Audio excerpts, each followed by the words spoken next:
हजरत यूसुफ ने चुपके से आवाज दी, सुन परदेसी है। उसने कहा हाँ। कहा एक बात मेरी भी सुन जा। कहा कहाँ का रहने वाला है?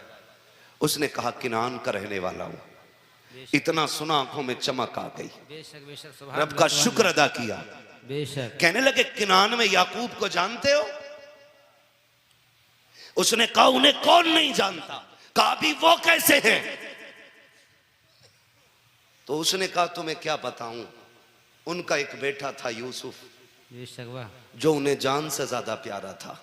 बेशक बेशक सुभान अल्लाह। जब से उनके बेटे को भेड़िए ने खाया है, उस दिन से उनका रोते रोते बुरा हाल है। का वो आंखों की रोशनी खो बैठे।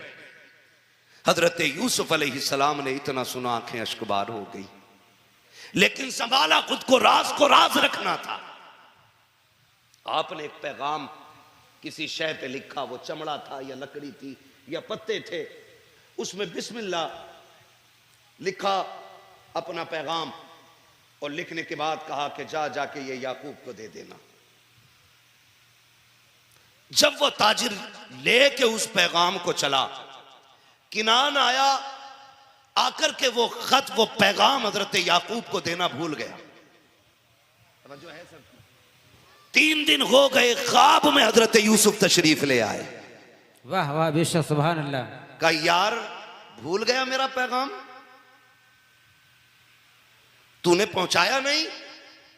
सुबह उठा दौड़ गया, हजरत याकूब अलैहिस्सलाम के पास में लेकर के जैसे कि वो तहरीर गया है, उसने कहा कि लीजिए मुझे एक परदेसी ने ये खत दिया था। अल्लाह अकबर, बाप बाप होता है। हजरत यूसुफ अलैहिस्सलाम के वालिद हजरत याकूब ने जब तहरीर का लहजा देखा है, आंखों में आंसू आ जाते हैं। कहते हैं यार बता तो सकी कौन था जिसने तुझे दिया था? का मैं जानता नहीं हूं। का नाम बता दे। का नाम भी नहीं पता है। का कहां का रहने वाला है? का ये भी नहीं पता है। मैं गुजर रहा था, एक मकाम पे मैं रुका था, वहां एक अजनबी ने ये दिया था।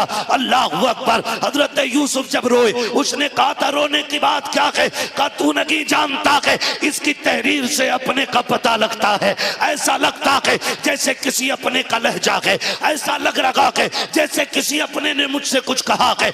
लिखा हुआ था ओ याकूब तुम रब के अजीम पैगंबर हो, तुम अल्लाह के महबूब बंदे हो, मेरे लिए दुआ कर दो अल्लाह मुझे मुसीबत से निकाल दे। हजरत याकूब के हाथ उठ गए। मुअर्रिखीन ने लिखा है, मुहद्दिसीन ने लिखा है, ओ लोगों हजरत यूसुफ को जो कैद खाने से रिहाई मिली थी, वो हजरत याकूब की इसी दुआ के नतीजे में आता थी।